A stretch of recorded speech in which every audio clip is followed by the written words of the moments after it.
Well,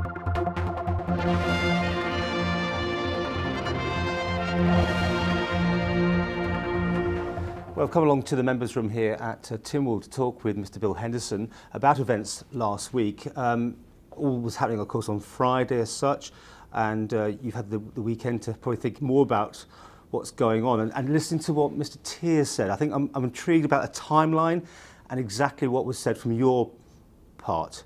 Should we go back there? Because, I mean, he said last Monday you gave him assurances that you would vote with the government. Well, let's get the fact of the matter straight first, Paul. I think it's incumbent on any politician to listen to debate and argument, and at the end of the day, when you're doing this job as best you can and as honestly as you can, we have the right to change our minds. And that's fundamental in this job.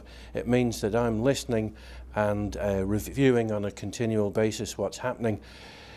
I did have a meeting with Mr. Teare on Monday, and he asked me, am I still supportive of this move? And I said I was, but I was struggling greatly with the situation, and I went on to explain to him it was in my manifesto as an election pledge, and I explained to him very clearly that it was in every manifesto since I was elected.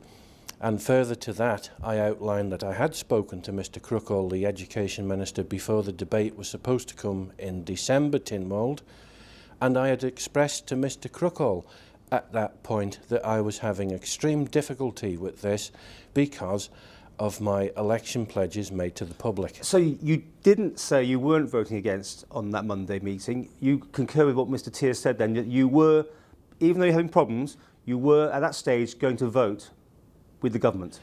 I gave him support at the meeting, but as I say, I reserve my right, as any politician can, to change my mind. And did you tell him that, or did you give him a firm undertaking, as far as he's concerned, that you were on side? He wasn't given a firm guarantee, but I flagged up, and Mr. Teare has got the nous to see the serious situation I was in.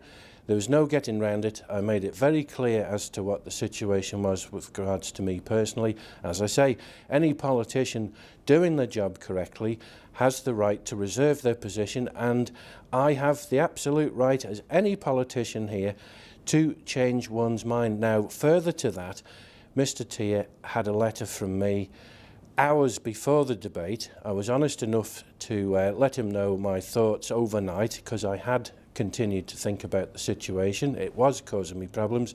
He knew that, and Mr. Crookall knew that for definite, and they're wise enough to realise that there could be a situation here.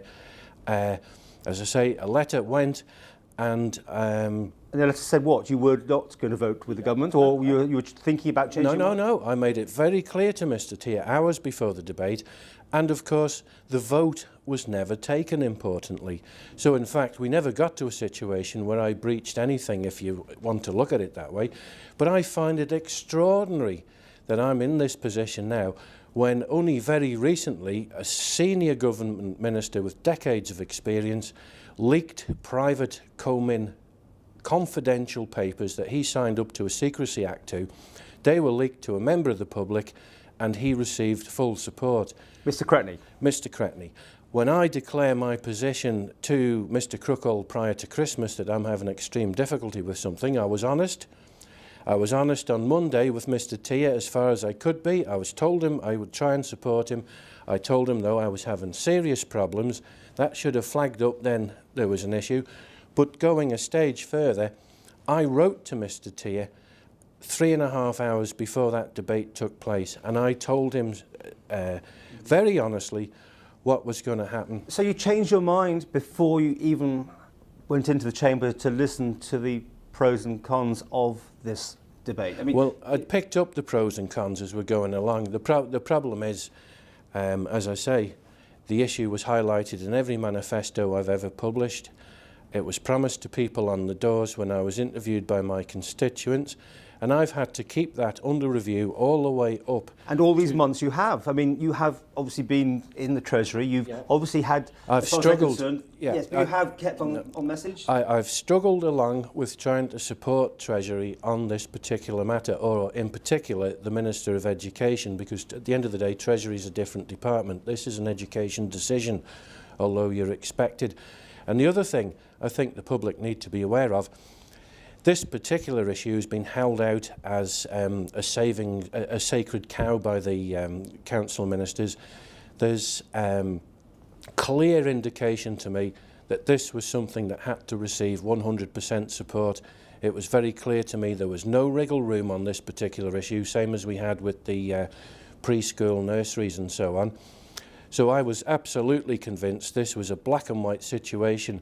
Well, Mr. Teare said he could accept you not voting for him as long as he knew. That's what he said to us in the interview on Friday. He did, but if you listen to the government announcements and what's been said in the press, and indeed what's been said in Tynwald over the last few months, you will see a very clear line given by the ministers, including the Chief Minister, on this and other issues. And certainly within Treasury, I was under no illusion that this was a sacred cow, if you like, as part of the savings policy initiatives from the council ministers. Well, he said, as I said, you know, you could have voted against as far as he was concerned. That's what he said anyway. You don't believe that was the case? I believe the pressure was on that this had to go through. I would continue to review my position right up until before the debate, and I was honest enough to write to Mr. Teare with several hours to spare. It was only right and fair that I did that. I respect the man and what he's trying to do. He's got a difficult job. No one will deny that, and he's trying his best, and I thought it was fair to let him know that I'd kept it under review, and in fact I'd changed my mind. And I think any politician has the right to change their mind. It shows good politics in as much that you're keeping a difficult situation under review, you're not prepared to die in the ditch, and you're not there in spite of people, Paul. You're there for them at the end of the day. Well, we'll continue the discussion in our next section.